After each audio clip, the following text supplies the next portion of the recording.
Bonsoir à tous, au cœur de la mêlée, le mag quotidien de Sud Radio, la radio de la Coupe du Monde de rugby. Au sommaire ce soir, les infos toutes fraîches du 15 de France depuis Rueil avec le journal de la Coupe du Monde. Retour sur le premier week-end de Coupe du Monde avec Yohann Huget, notre consultant, pour parler des Bleus notamment. Et puis qui a gagné le maillot des Bleus dédicacé par les joueurs? Quel auditeur? Vous le saurez dans cette émission parce qu'il sera avec nous aux alentours de 20h40. Et puis il y aura également deux autres cadeaux à gagner. C'est parti pour une heure entièrement Coupe du Monde sur Sud Radio. Vous êtes bien au cœur de la mêlée. Sud Radio, au cœur de la mêlée. Bonsoir à tous. Bonsoir Yohann Huget. Bonsoir à tous. Voilà. Bonsoir François. Ancien joueur du 15 de France et du Stade Toulousain, on le répète, 62 caps bien sûr, mais vous avez joué à Agen également, Yohann, et donc vous connaissez comme nous un talonneur qui a été marquant à Agen il y a quelques années, c'était bien sûr Nadjil Nargissi. Il est avec nous en direct parce qu'on n'est pas insensible à l'actualité, Djalil, qui touche votre pays d'origine, le Maroc, votre pays pour lequel vous êtes toujours très actif avec votre association. On en avait parlé il y a quelques mois sur l'antenne de Sud Radio et c'était aussi au travers de votre témoignage qu'on voulait un petit peu voir comment les dons pouvaient se faire, aussi comment le rugby pouvait être solidaire avec vous. On rappelle un séisme qui a frappé le Maroc dans la nuit de vendredi à samedi, qui a dû un peu vous gâcher ce début de Coupe du Monde après cette belle soirée qu'on avait vécue depuis le Stade de France. Bonsoir Djalil. Bonsoir à tous. Bon, je sais que vous êtes actif dans l'Atlas, la région qui a été touchée. Votre association, elle est déjà sur le pont, j'ai envie de dire. Ben oui, on a été touché par cette catastrophe. Voilà, c'est une région qu'on connaît bien depuis plus de 11 ans où on mène nos actions au sein des villages reculés dans le Haut Atlas marocain. On a été impacté par ce catastrophe, voilà, et maintenant on essaie d'apporter du concret, de cibler les besoins au sein de la population, et voilà, on est en plein dedans. Donc concrètement, votre association, quel est son nom et comment on peut vous aider, vous donner peut-être un coup de main via les réseaux sociaux ou un site que vous avez? Exactement, j'étais en pleine réunion avec d'autres associations locales des quartiers d'Agen. Le but de notre association, c'est d'apporter tous les besoins qu'ont besoin ces villageois. C'est-à-dire aujourd'hui, tout a été détruit. On est en train de voir pour pouvoir distribuer des tentes, pour pouvoir plus de 2000 couvertures, des matelas. Après tout ce qui est produits d'hygiène, on est en train de voir pour envoyer 3 semi-remorques avec d'autres aussi associations locales. L'objectif d'Azimut, c'est Azimut, c'est le nom de votre association, hein? Azimut, oui, azimut.fr. C'est le nom de l'association qui existe depuis 11 ans. Et aujourd'hui, notre objectif, c'est de cibler les besoins. On est directement en lien avec la population, en contact avec eux, on sait les besoins qu'ils ont. Même si au Maroc, il y a une mobilisation, je dirais, de tout le pays, il y a beaucoup de besoins et le fait d'être en contact avec cette population au téléphone, on sait réellement les besoins qu'ils ont. Bon, Djalil, c'était le petit entre guillemets coup de projecteur de ce début d'émission. On va parler nous sportifs bien sûr, mais on pouvait pas rester insensible quand même à ce qui se passe dans votre pays. Plus de 2500 victimes pour l'instant recensées. Merci Djalil d'avoir été avec nous.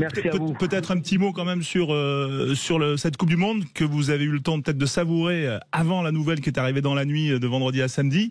Le début, vous en avez pensé quoi? Que du positif. Ça fait plaisir de voir notre 15 de France qui honore notre Coupe du Monde en France. Plaisir de voir cette victoire et de voir que on est présent, c'est l'essentiel. On est présent et on espère que ça va continuer jeudi, notamment face à l'Uruguay. Merci Djalil Nargissi, ancien talonneur du SU Agen qui jouera demain en Pro D2.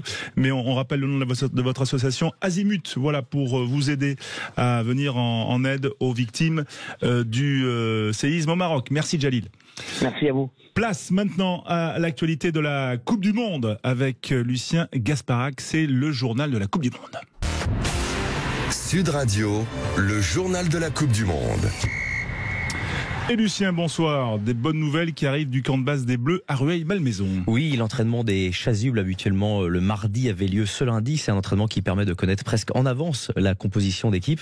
Et cet entraînement a révélé des informations, notamment que Anthony Jelonge pourrait faire son retour avec l'équipe de France en position de numéro 8 ce jeudi contre l'Uruguay. Il pourrait même avoir le brassard de capitaine. Et au rayon des bonnes nouvelles aussi, le retour de Jonathan Anti, mais sur le banc. Un petit mot peut-être avec Yohan Huget, juste sur ce point. On peut les chasubles, c'est fiable hein, quand même depuis début de l'époque Galtier. Hein. Depuis 4 ans, c'est très fiable. C'est très fiable et il suit son plan de route, sa mission et pour l'instant, il joue pas avec les journalistes, il joue pas avec les supporters. On sait, c'est un peu comme à l'époque des All Blacks, on n'avait pas besoin d'ouvrir la presse pour savoir qui allait jouer. Aujourd'hui, on sait qui va jouer dès le lundi et il n'y a pas de surprise. Ouais, et bon voilà, à suivre bien sûr, on en reparle. On va parler également des ischio-jambiers puisque la fédération a communiqué au sujet de la blessure de Julien Marchand. Oui, c'était un secret de polichinelle que la blessure concernait son ischio-jambier. Maintenant, ce qui était à savoir, c'est la durée de l'indisponibilité. La blessure évolue bien. Il pourrait donc être indisponible entre 3 et 5 semaines. On peut espérer éventuellement un retour pour le quart de finale, voire pour l'Italie si la blessure évolue bien. Bon, on va croiser les doigts bien sûr pour Julien Marchand qui est une pièce maîtresse du groupe France. Une autre blessure, elle concerne là aussi un grand joueur, il est sud-africain, il jouait hier face à l'Écosse. Oui, c'est Eben Etzebeth, le deuxième ligne de l'équipe d'Afrique du Sud, pièce maîtresse du pack de Rassie Erasmus, et il a été blessé à l'épaule. Son indisponibilité est évaluée entre 7 et 10 jours, mais des examens complémentaires pour révéler une blessure plus grave. On croise les doigts puisque les Bleus pourraient rencontrer en quart de finale l'Afrique du Sud. Très bien, le 15 de France, déjà champion du monde. Au bout d'un week-end, on est champion du monde. Oui, félicitations à nos militaires qui ont été champions du monde à Vannes devant presque 9000 personnes dans un match irrespirable. Ils ont gagné le titre face aux champions du monde en titre, les Fidjiens, 25-22. Et ben voilà, une bonne nouvelle pour le 15 de France militaire. C'était le journal de la Coupe du Monde. Sud Radio, au cœur de la mêlée. Au cœur de la mêlée, avec bien sûr Yohan Huget et Andrew Mertens qui nous a rejoint. Andrew, bonsoir. Bonsoir messieurs, excusez-moi d'avoir tardé un petit peu. Ça a été une journée où j'ai cherché pas à éviter la conversation, mais ça a été une journée un peu occupée avec ça. J'ai fait le trajet Paris-Lyon-Paris pour faire des émissions avec les Australiens qui sont vraiment contents suite au week-end, donc évidemment. Mais bon, oui, on est là pour parler, j'imagine d'abord, France-Nouvelle-Zélande. Donc, bien sûr. Je dois avoir de l'humilité aujourd'hui et pour les prochaines semaines. Voilà, de l'humilité, bien sûr. On va y revenir, Andrew. 70 sélections, on le rappelle, pour nos auditeurs Sud Radio. C'est d'une référence. C'est le 3e meilleur buteur de l'histoire des All Blacks. Et puis, Yohan Huget, 62 sélections. Bref, on est armés ce soir au cœur de la mêlée. Est-ce que les Français sont armés pour, après ce premier week-end qu'on a vu et cette victoire 27-13, Yohan, face aux Néo-Zélandais, est-ce qu'ils sont armés d'abord pour faire tourner et vraiment faire reposer les cadres? Voilà, on peut le faire tranquillement, ça, il n'y a pas de souci. On peut y aller les yeux fermés. On peut y aller les yeux fermés. Contre non, pas les yeux fermés parce que c'est toujours un groupe qui vit, un groupe qui doit bien vivre ensemble et tout le monde doit faire travailler le groupe. Donc aujourd'hui, les titulaires vont devenir remplaçants et ils doivent faire travailler ce groupe-là qui vont affronter l'Uruguay. Et c'est aussi un plan de jeu qu'on doit mettre en place jusqu'au quart de finale. Donc monter en puissance au fur et à mesure des sorties avec le même plan de jeu au fur et à mesure des matchs pour arriver fin prêt. Maintenant qu'on a joué les Blacks, on est dans une physionomie de préparer le quart de finale qui va arriver malgré tout très vite. Andrew Mertens, vous avez pensé quoi de ce 15 de France quand même qui menait 9-8, on va dire avec bonheur à la mi-temps, avec un peu de chance, et qui a complètement surpassé les All Blacks en deuxième période? Oui, absolument. C'est comme le dernier match contre les Australiens, en fait, de vraiment être fort dans le deuxième mi-temps. C'est peut-être quelque chose où on s'attendait pas à l'époque des équipes françaises, même si on voit qu'il y a le talent et tout ça, mais ça n'a pas été forcément une force des Français, mais ils ont gagné. S'il y avait encore 30 minutes à jouer, je pense qu'ils auraient marqué encore des points. Donc, ouais, c'était impressionnant. Et juste, je pense la patience, surtout en premier mi-temps, les Blacks, ils ont eu un avantage du territoire et tout ça, mais ils ont su jouer avec la patience, surtout après le premier essai qui ont marqué les Blacks. Donc la patience et tout ça, juste la tranquillité avec les Français jouaient leur jeu et tout ça, c'était impressionnant. Est-ce que c'était une supériorité selon vous physique, ou alors est-ce qu'il y a une telle confiance chez les Français qui sont comme ça passés devant, voilà, ou comment vous l'expliquez comme ça avec un peu de recul? Ils ont joué un très bon jeu au pied, et ça vient d'abord d'Antoine Dupont, évidemment, qui tire un coup de pied longue, mais en plus il fait les coups de pied classiques de demi de mêlée, donc on ne sait jamais où il va attaquer avec son pied. Donc ça commence, et après juste la gestion de match, d'aller dans le camp des All Blacks et de marquer des points chaque fois, ou de mettre de la pression et tout ça. Je pense qu'en deuxième mi-temps c'était 75% du territoire pour les Français, donc c'était vraiment juste chirurgical. 61% d'occupation pour les Français. 61, mais c'était effectivement en tout cas une domination nette. Yohan Huget, les Français sont devenus aussi froids et réalistes que les All Blacks mythiques de toutes les générations des All Blacks, c'est ça? On est devenus les nouveaux All Blacks? Les nouveaux All Blacks, non, parce qu'il faut toujours se méfier. Ils peuvent avoir, voilà, ce sont des grandes équipes avec des grands joueurs, et à tout moment, ils peuvent déclencher. On l'a bien vu, cette première mi-temps qu'ils font, elle est de qualité quand même. Il n'y a rien à jeter dans cette première mi-temps. Des choses à revoir en seconde mi-temps pour le All Black, certes, mais dans le camp français, ils ont réussi à banaliser une victoire face au All Black. Avant, battre le All Black, c'était un exploit. Aujourd'hui, ils ont battu il y a 1 an ou 2 ans, et ils les rebattent là. Et on fait la fine bouche en disant on a été moyen, mais on a réussi à les battre. On a quand même fait 29 à 12 face à une équipe des All Blacks, et tout ça qui n'avait jamais perdu en poule. Les All Blacks qui n'avaient jamais perdu en poule. Et on se permet aujourd'hui, Français, de se dire on les a battus en étant moyens. Et ça, c'est quelque chose qui n'arrivait jamais à l'époque. Il fallait être à 200% pour battre les All Blacks, et derrière il y avait une défaite parce qu'on était épuisé de les avoir battus. Ouais, là il y aura l'Uruguay, bien sûr on en reparlera tout au long de la semaine dans Au cœur de la mêlée. Petite question, Andrew, pour vous quand même, cet effectif des All Blacks nous a semblé un peu faible dans le coaching quand les remplaçants qui étaient assez inexpérimentés sont entrés. Est-ce que ça veut dire que l'effectif des All Blacks est trop court cette année pour aller au bout de la compétition? Qu'est-ce que vous en pensez? Je ne souhaite pas, parce qu'il y a beaucoup de semaines à venir, donc il y a du temps. Je cherche pas des excuses non plus, mais bon, il y a du temps. On sait qu'il y a des bons joueurs, très bons joueurs. Tout ce qu'il faut, c'est de tout mettre en place une journée. Bon, comme il a dit Yohan, l'équipe française n'était même pas à leur top du tout. Donc il y a renforcé pour les Français, mais les All Blacks vont travailler dur pour trouver les combinaisons et tout ça. Le moment qui m'a vraiment marqué de ce match, c'était le contre qu'ils ont cherché les Blacks, et c'était 5 contre 3. Et j'ai vu tout d'abord les All Blacks qui avaient pas des solutions, qui offrisaient, je pense, bon, qui s'offraient pas pour trouver une solution autour de Beauden Barrett.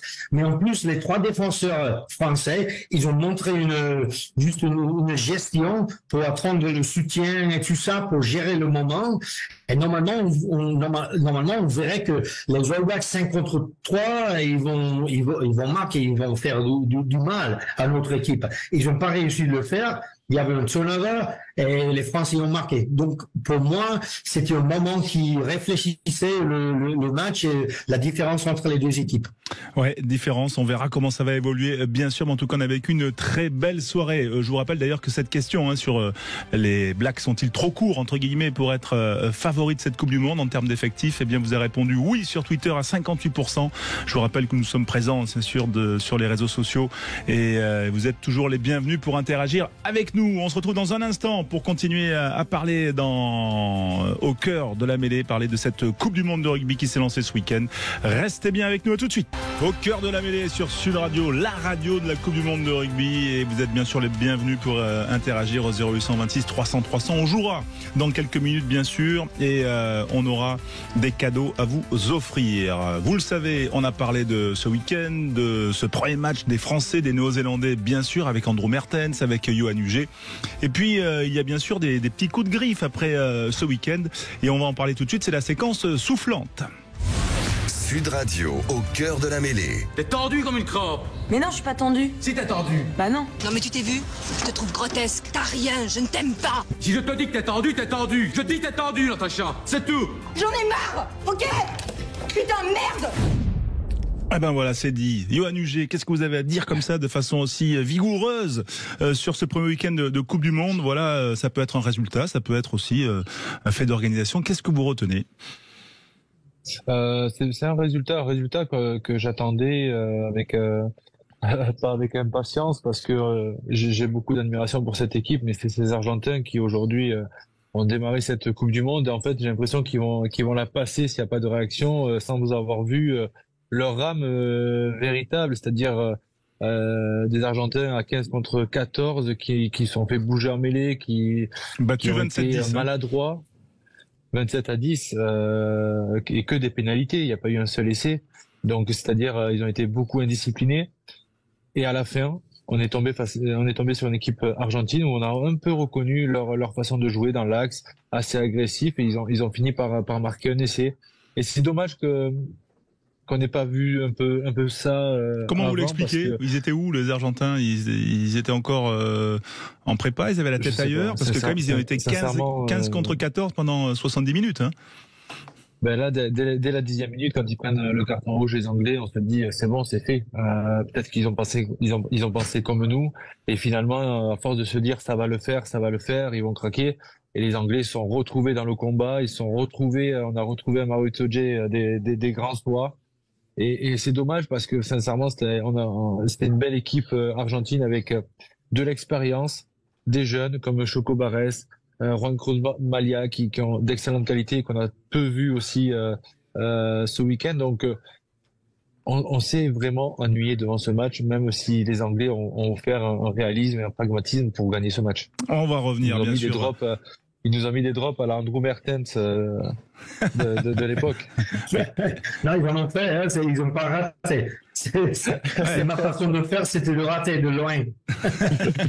Ouais, parce qu'il y en a un, le deuxième, il est de 50 mètres, hein, quand même. Ouais, bien sûr. Et il était effectivement, il était en forme. Il avait le pied chaud, George Ford. Voilà, un peu comme Andrew Mertens quand même. Hein, Andrew, là, vous plaisantez. Vous étiez quand même, je crois que vous êtes le troisième meilleur buteur de l'histoire du rugby néo-zélandais, c'est ça? Je sais pas du tout. Tout ce que je sais, c'est que Carter m'a doublé. Donc, et est-ce que Mo'unga va te doubler, Andrew?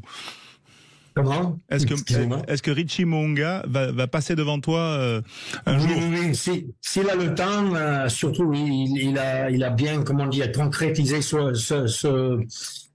sa place, son rôle, son poste dans l'équipe. Donc, et de plus en plus, il gère bien le match avec Barrett en 15.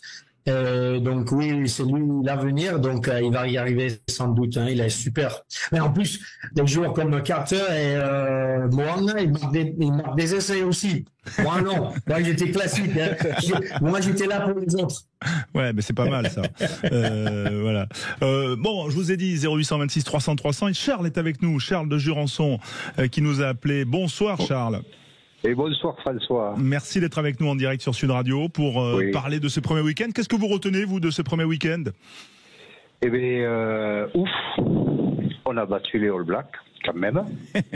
ça, je le retiens, et j'avais très peur à ça. Et bon, même si ça n'a pas été les grands All Blacks, mais ils ont montré quand même qu'ils avaient du potentiel derrière, là, et il suffit qu'ils se règlent un peu devant. Oui. En fin de compétition, on va en reparler d'eux, je pense. Oui, c'est sûr. On va pas les enterrer tout de suite. On les connaît trop. Non, parce que on les respecte trop. Ça a été puissant quand même d'entrée. Oui, c'est vrai qu'ils ont. Moi, j'ai eu peur d'entrée. Il faisait très très chaud, mais ils ont refroidi l'ambiance au Stade de France. Et cette cérémonie d'ouverture, alors vous en avez pensé quoi, vous, Charles? Eh bien, il valait mieux être devant la télé que tout à fait en haut des tribunes, parce que je ne sais pas qu'est-ce qu'ils ont compris. Vous étiez où, vous? Devant la télé? Moi, j'étais devant la télé, oui, bien sûr. D'accord. Bon, là, ça allait, mais bon, c'était rigolo quand même. Bon, mais ouais, moi, je trouve tout le monde très dur avec cette cérémonie d'ouverture, parce que c'était finalement une carte postale, un peu, cette... C'est ça, bon, on peut toujours faire des spectacles avec plein d'artifices. Bon, mais là, c'était bien, c'était déjà... C'était le monde de la rue, bon, un peu carte postale, mais bon, c'était sympa quand même. C'est vrai, je partage, Charles, avec vous, je partage. Qu'est-ce que vous en avez pensé? Tiens, Johan Huget, vous qui étiez au stade, Johan. Moi, sincèrement, je l'ai trouvé au stade avec rempli d'ambiance. La fin avec la Tour Eiffel, la Coupe du Monde juste devant, j'ai trouvé ça fantastique, fabuleux. Et ça a été un travail artistique remarquable. Andrew? Oui, effectivement. J'avais une journée énorme parce qu'il y avait des événements et tout ça pour fêter le début du tournoi. Donc, j'étais un peu fatigué à la fin. Et surtout, je me concentrais. Ouais, j'étais avec le commentaire de radio. Et là, ainsi, tu peux pas laisser. Tu dois continuer à parler tout le temps. Donc, moi, j'étais bien cuit à la fin. Mais j'étais ravi de voir juste un événement qui s'est déroulé comme ça. C'était énorme de revoir la Coupe du Monde en France, de voir les gens français excités comme ça. On a vu, on a entendu les statistiques de l'engagement de la public française aussi dans ce tournoi. Donc, c'est vraiment, c'est énorme. Même le résultat, ça me gêne pas trop. C'est pas catastrophique pour les Blacks, il y a à faire. Mais par contre, l'événement et le premier week-end pour démarrer ce tournoi, c'était absolument énorme. Énorme. Charles, on va vous remercier d'avoir été avec nous en direct sur Sud Radio dans Au cœur de la mêlée, sur la radio de la Coupe du Monde de rugby. On vous a envoyé un livre, Au cœur de l'Ovalie, signé Philippe Spanghero, avec 150 mots, expressions, anecdotes de légende sur le rugby. Voilà, je pense que c'est très gentil. C'est très gentil. Voilà. En tout cas, continuez à nous écouter et à vivre la Coupe du Monde avec nous. C'est sympa d'avoir été avec nous, Charles. À bientôt. Merci François et bon courage sur les antennes, même à la télé. Ça. Merci, Charles. En plus, ça s'améliore. C'est bien. Allez, continuez. À bientôt. Merci. On va quand même aussi parler, Andrew, de votre soufflante à vous. Vous, c'est le néon que utilisent les Sud-Africains. Oui, c'est ça. Bon. Alors, à quoi il sert ce néon? Comment la lumière qu'ils ont, je sais pas l'expliquer en français. Bon, on a tous vu que Rassie Erasmus a montré, a fait la décision, choisi pour les joueurs sur le terrain de faire de buter quand il y avait une pénalité. Et bon, moi j'adore Rassie Erasmus, c'était un super joueur, un super bon mec. Mais je pense que on va devoir réfléchir sur ça. Comme en tennis, on permet pas le coaching depuis l'entraîneur dans le stade, à Roland Garros et tout ça. Donc, à mon avis aussi, c'est pour les joueurs de faire leurs décisions sur le terrain. Ça fait partie du jeu, ça fait partie du match. Mais bon, c'était intéressant de voir dans la tribune, d'avoir les lumières pour faire la choix. Mais par contre, moi, j'étais pas d'accord. Ok, mais moi j'ai un néon là qui s'allume parce qu'il faut que je lance la pub, Andrew. Allez, on se retrouve dans un instant.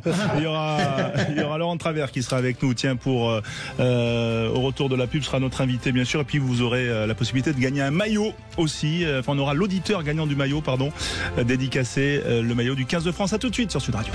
Merci d'être avec nous au cœur de la mêlée sur Sud Radio, la radio de la Coupe du Monde de rugby. Nos consultants sont là, Johan Huget, Andrew Mertens. Et il y a du beau monde bien sûr dans l'équipe, et aussi avec nous notre invité Laurent Travers, le président du Racing 92. C'est comme ça qu'on dit maintenant, Laurent. Salut Laurent. Oui, bonsoir à tous. Oui, c'est bien ça. Et bon, on est content de vous avoir, président, avec nous.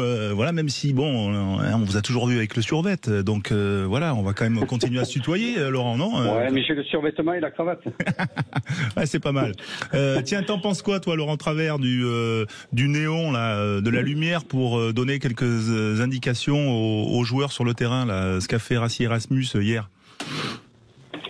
Oui, je pense que c'est des indications, au lieu que ce soit peut-être de donner des consignes orales sur le bord du terrain, c'est juste à base de lumière, c'est-à-dire que suivant la couleur, suivant ce que c'est, ça va donner une indication. Est-ce qu'il faut taper, est-ce qu'il faut aller en touche, est-ce qu'il faut prendre en mêlée, ainsi de suite. C'est une indication. Voilà, ils ont voulu jouer au lieu de passer par les consignes ou les signes qu'il peut y avoir sur le bord du terrain. C'est juste un côté différent. C'est au cas où la liaison entre les oreillettes, entre deux micro-oreillettes ne fonctionne pas, c'est ça? Exactement, voilà. Tout simplement. Je pense que c'est tout simplement rien d'autre. Voilà, ils innovent.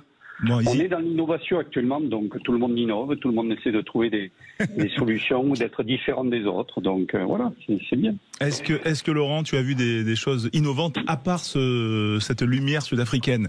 Qu'est-ce que tu as vu dans ce premier week-end? Qu'est-ce que tu retiens? Il y a la victoire française, bien sûr, mais pas que. Non. Ce que l'on peut retenir surtout, c'est que on sait tous, mais qu'il y a 3 nations qui actuellement dominent un petit peu et sont vraiment favorites pour le titre suprême. C'est-à-dire que ça soit la France, bien sûr, l'Irlande et l'Afrique du Sud. Donc là, il n'y a aucune surprise. Après, bien sûr qu'il peut y avoir une équipe qui sorte du chapeau, comme peut-être, on ne sait pas, parce que l'Écosse, dans cette poule, dans la poule dans laquelle elle est, c'est pas simple pour pouvoir sortir. Mais après, je pense que voilà, le champion fera partie de ces trois équipes. Bon, Johan Huget, Andrew Mertens sont à nos côtés, bien sûr. Peut-être si vous avez une question, en tout cas, vous êtes les bienvenus pour Laurent. Laurent, qu'est-ce que vous pensez de notre 15 de France? Qu'est-ce que tu penses de notre 15 de France, notamment du fait de la rotation face à l'Uruguay? C'est normal et c'est sans danger, entre guillemets? Bon, sans danger, quand on voit le potentiel et quand on connaît le niveau des différents joueurs de l'équipe de France, non, je pense qu'il n'y a aucun risque.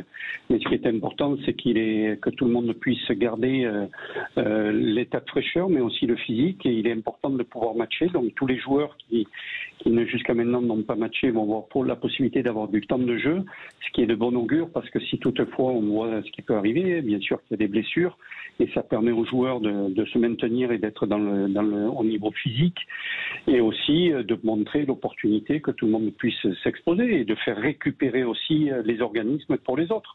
Donc je pense que c'est très bien. Et après, comme on l'a dit, on connaît le potentiel de notre équipe de France, de nos joueurs, et je pense que sur ce plan-là, je pense que Fabien sait très bien ce qu'il fait, quoi. Lucien Gasparak, question pour Laurent Travers. Oui, Laurent, qu'avez-vous pensé de la performance de vos protégés du Racing, Gaël Fickou et Cameron Woki? Mais ils sont dans la lignée. Alors bien sûr que quand on voit les gens, quand on tient compte vraiment intrinsèque du côté rugbystique, les gens peuvent remettre en question la performance. Mais quand je connais aussi l'apport que peut avoir Gaël dans un groupe, l'apport que peut avoir Gaël sur l'ensemble de l'effectif et du groupe français, comme il peut l'avoir au niveau du Racing 92, je peux vous dire que ça se mesure pas. Ça se mesure pas et ça ne se voit pas dans le terrain. Par contre, ça se voit et ça se mesure dans le vestiaire. Donc là-dessus, je n'ai aucun doute là-dessus. Et je sais aussi que Gaël, sur les gros matchs, il est toujours présent. Donc je n'ai aucun doute et je suis très confiant par rapport à ce que Gaël a envie de faire. Ensuite, Cameron, on connaît son apport que ça soit dans l'alignement, que ça soit au niveau du contre, mais aussi au niveau de ses propres lancers et de l'activité qu'il peut avoir. Donc ils ont vraiment quelque chose à jouer et faire ce qu'il faut pour que l'équipe de France justement puisse performer et être championne.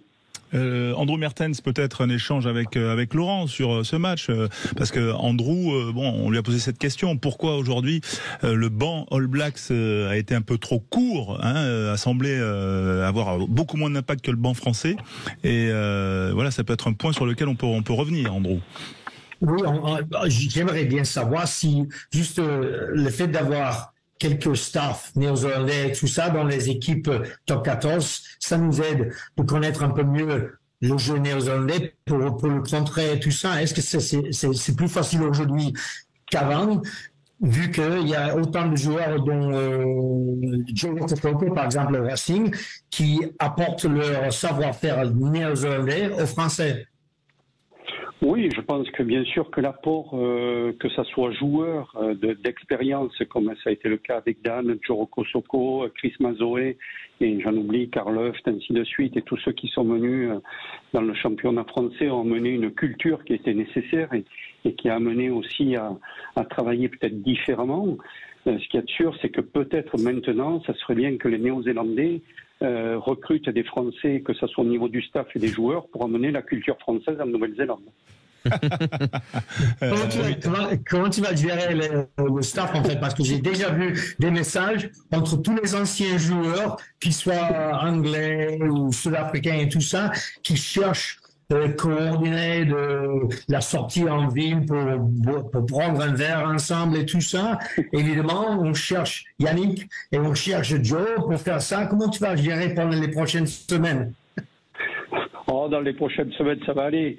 Parce que nous, comme au niveau du championnat français, on ne joue pas, donc on a prévu justement à ce que le staff puisse être disponible et donc faire ce qu'il faut pour justement fêter les belles victoires de l'équipe de France. Yoann Huget avec nous également, peut-être un mot pour Laurent Travers. Non, mais il a raison. L'apport de Jérôme Kaino a été juste au sein du club à Toulouse a été très bénéfique. Et je sens que l'apport des Néo-Zélandais dans le staff responsabilise les joueurs.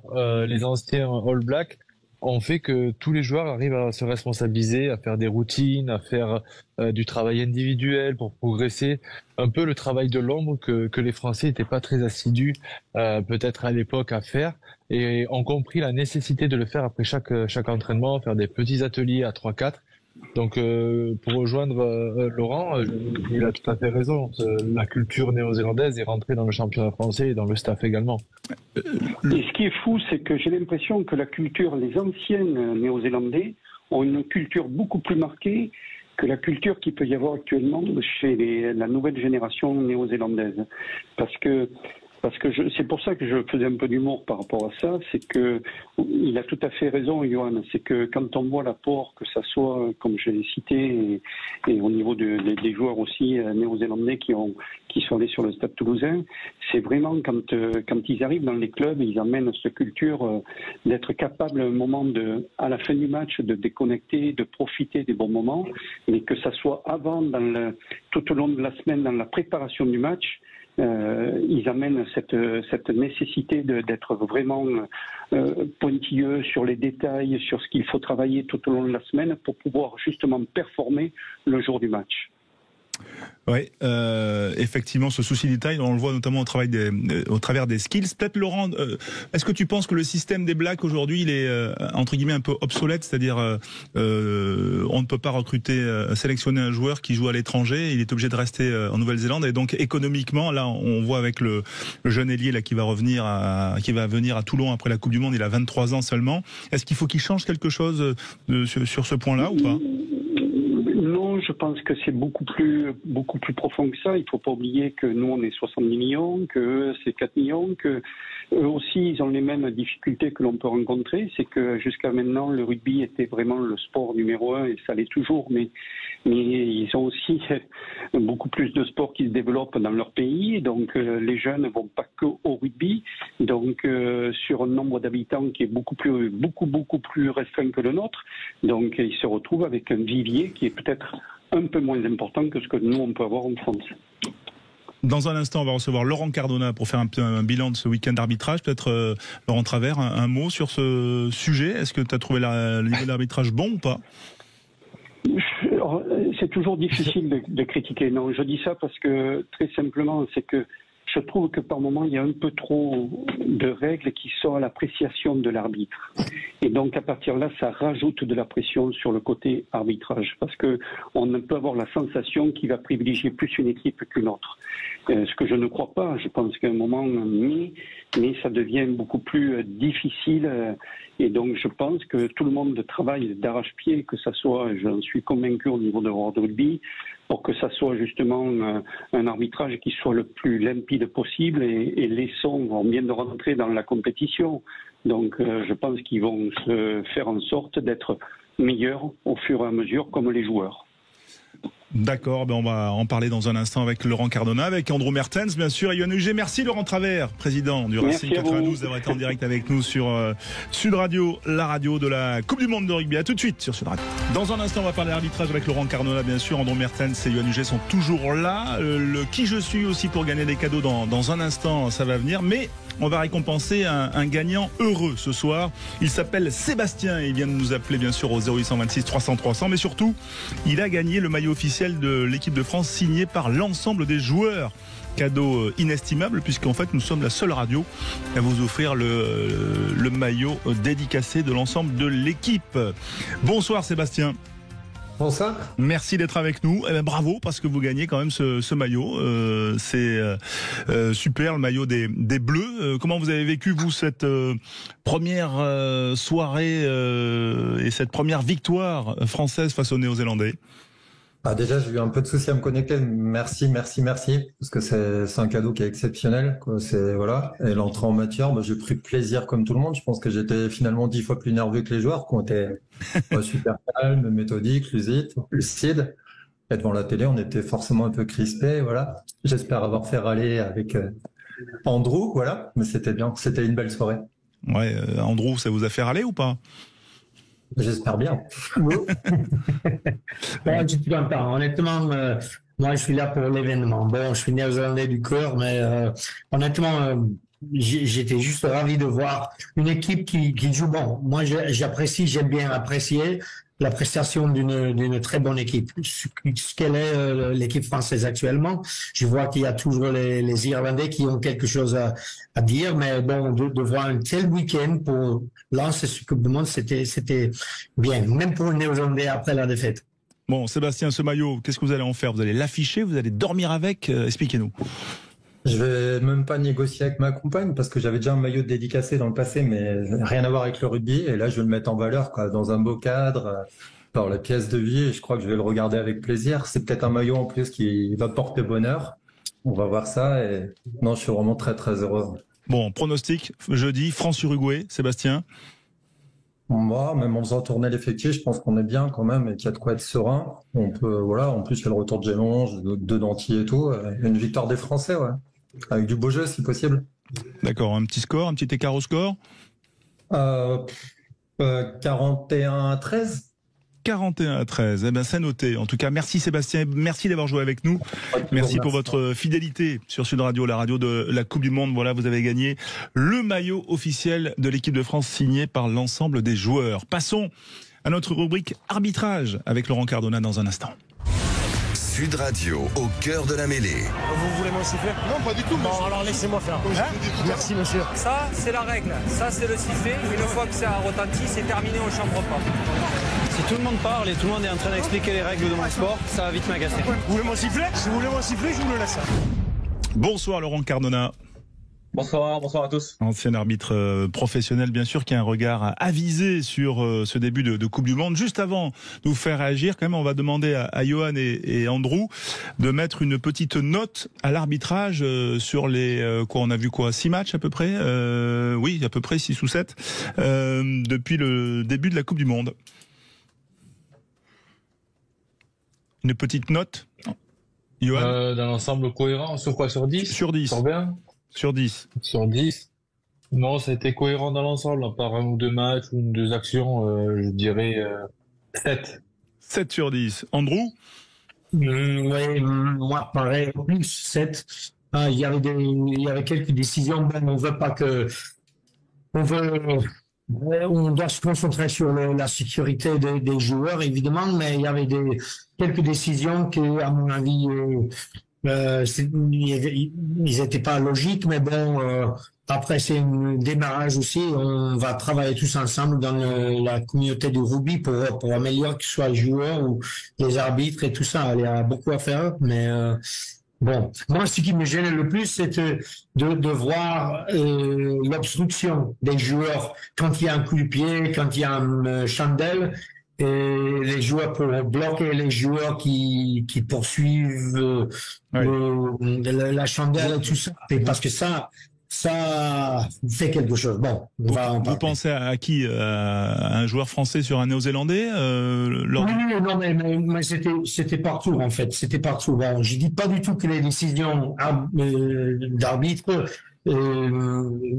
aide le résultat des Français. C'est pas du tout le cas. Ils ont bien mérité la victoire. Par contre, le deuxième pénalité pour Will Jordan, qu'il était vraiment bloqué et tout ça, ça a forcément influencé. Villiers sur Jordan.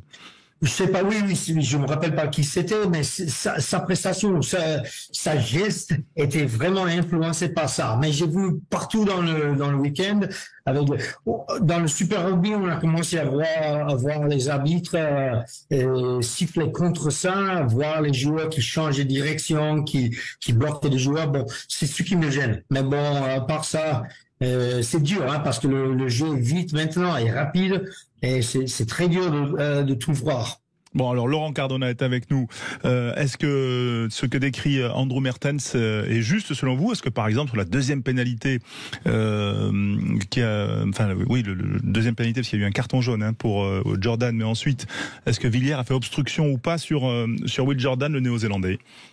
Ouais, je suis pas aussi catégorique qu'Andrew. Je la trouve pas pénalisable. Je pense que les arbitres l'ont analysé, mais qu'ils ont décidé de pas la pénaliser parce que Andrew a raison, ça va très très vite, mais l'assistance TMO permet de juger même s'il n'y a pas d'appel officiel. Donc les arbitres TMO donnent des informations sur ce genre de cas et il y a eu des matchs où les arbitres ont pris des obstructions données par leur TMO et non pas pris en direct soit par les juges de touche, soit par l'arbitre lui-même. TMO, arbitre vidéo.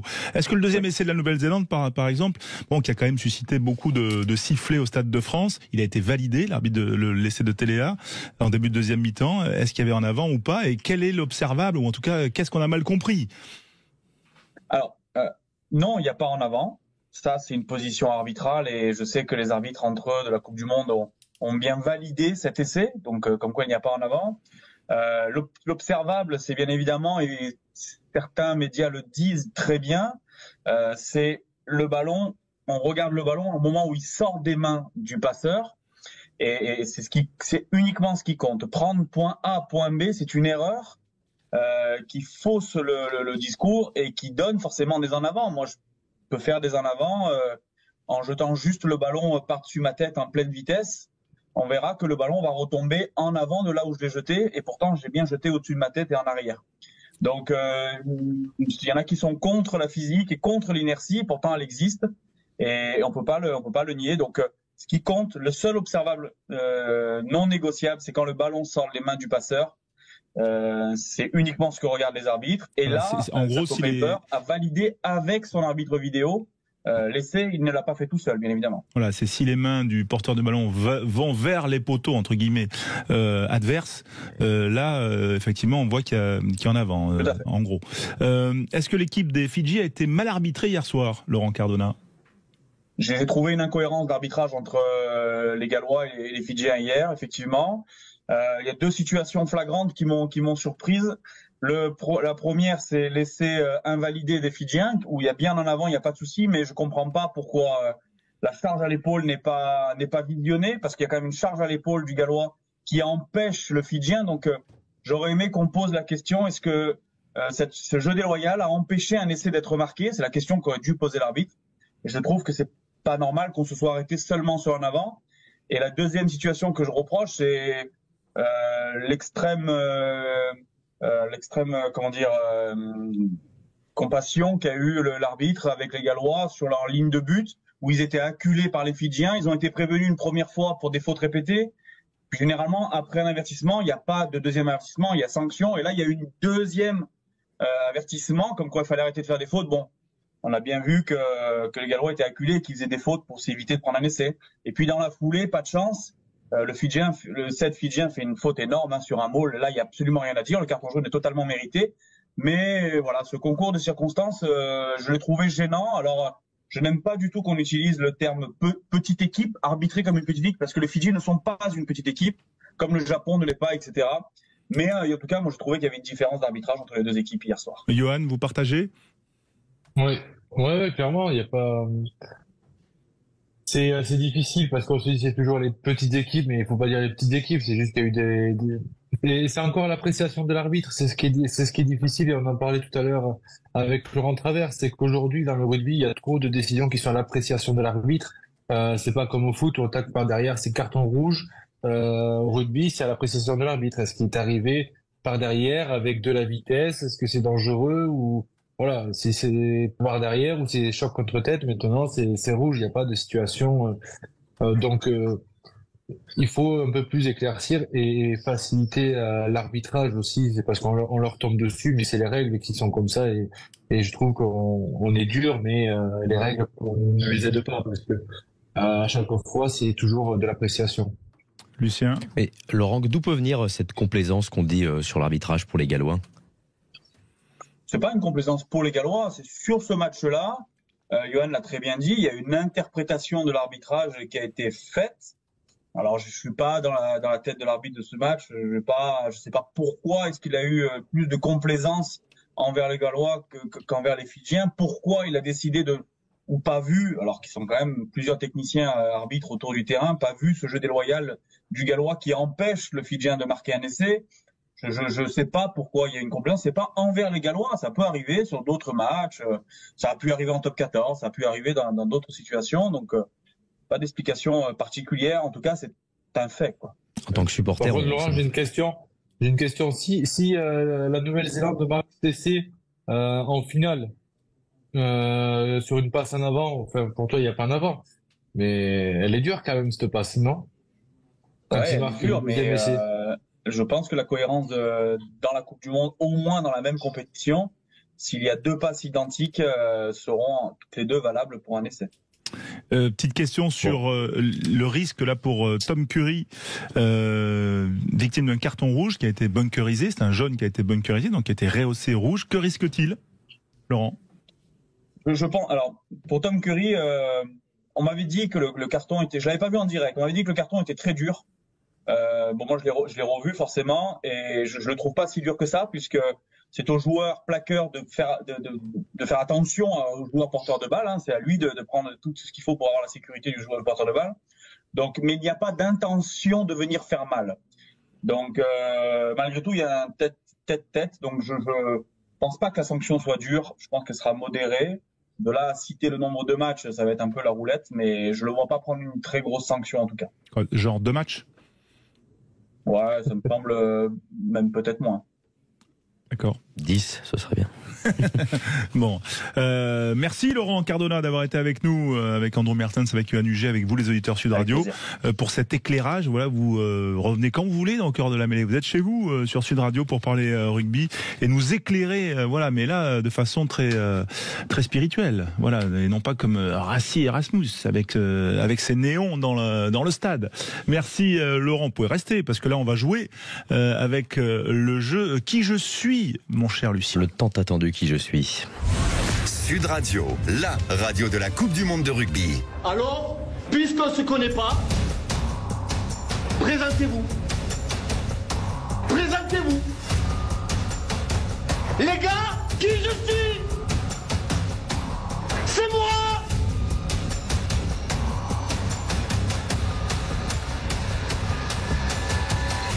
C'est moi. Je suis un monsieur. Ça, c'est se présenter. Bienvenue dans le Qui je suis. On accueille Laurent de Carignan, supporter de Biarritz, qui a composé le 0826 300 300. Bonjour Laurent. Bonjour à tous, ça va? Bonjour Laurent. Salut. Et Salut, Laurent, vous serez face à Jérôme, supporter du Stade Toulousain. Bonjour Jérôme. Bonjour. Bonjour Jérôme. Bonjour. Alors, le Qui je suis dépasse les frontières, ce jeu que tout le monde nous envie, mais je vais quand même rappeler les règles. Alors, le premier à atteindre 3 points l'emporte, et pour remporter des points, il faut trouver le joueur, dont je vais mettre des indices petit à petit. Est-ce que vous êtes prêts? Oui. Rappel, il faut bien que vous me disiez votre prénom avant de donner le nom du joueur. Allez, Ok, ça marche. ça marche. À mon top, c'est parti. Top, j'ai enlevé mon habituel casque pendant le match de vendredi. Je suis gersois, mais j'ai des origines écossaises. Je suis le capitaine de La Rochelle. Laurent. Laurent. Grégory Aldrit. Et c'est un point pour Laurent. 1-0 face à Jérôme. Grégory Aldrit, effectivement. On y va pour le deuxième. Laurent qui peut d'ores et déjà prendre une avance considérable. Ouais. Top, je suis le meilleur buteur de l'histoire du 15 de France. J'entraîne cette année au Racing. Je suis devenu une star à Toulouse. Laurent encore? Michalak. Décidément, Laurent, un tueur. Frédéric Michalak, effectivement, 2-0 pour Laurent. Jérôme, il va falloir se réveiller si vous voulez remporter un ballon officiel Gilbert avec le logo Sud Radio. Allez, Jérôme, Allez, point Jérôme, décisif. Il faut qu'il arrête de parler, comme ça je suis sûr de gagner. Allez, il y a un ballon officiel Gilbert à gagner. Allez, top. Mon nom de famille rappelle une célèbre marque de voiture. J'ai mis 3 drops samedi. Je suis numéro 10. Laurent. Je suis Laurent pour un 3-0. Ford. George Ford, exactement. Ouais. Victoire nette et sans bavure pour Laurent. Super. Bravo, vous remportez un ballon officiel Gilbert de la Coupe du Monde avec le logo Sud Radio. Bravo Laurent. Jérôme, une prochaine fois, n'hésitez pas à rappeler le 0826 300. Merci bien. Merci Jérôme. Merci Laurent. Tiens, on va voir quand même Laurent, si vous êtes si incollable que ça. Combien de sélections a Yoann Huget? Alors Yoann Huget, combien de sélections il y en a un peu plus de 50, je pense. Ça, c'est pas faux, mais on n'a pas le nombre exact. Allez, je vais dire 59. Ah, c'est pas loin. Pas mal. 62. Tiens, Andrew Mertens, combien de sélections pour Andrew Mertens, l'ancien numéro 10 des All Blacks? Andrew Mertens, il en a quelques-unes, 82. Allez. Ah, c'était pas mal, mais c'est pas ça. C'est pas ça. Allez, c'était 70. Mais dans la proportion, vous étiez pas loin. Ouais, en tout cas, pas merci. Merci Laurent d'avoir été avec nous. Vous avez gagné un ballon Gilbert. Merci Lucien. Merci à Maxime Sénat qui était avec nous, toute l'équipe Sud Radio, bien sûr, qui nous a préparé. Les consultants, Andrew Mertens, Yoann Huget et puis Laurent Cardona qui était avec nous, nos invités Laurent Travers et puis Jalil Nargissi en début d'émission. Excellente soirée sur Sud Radio.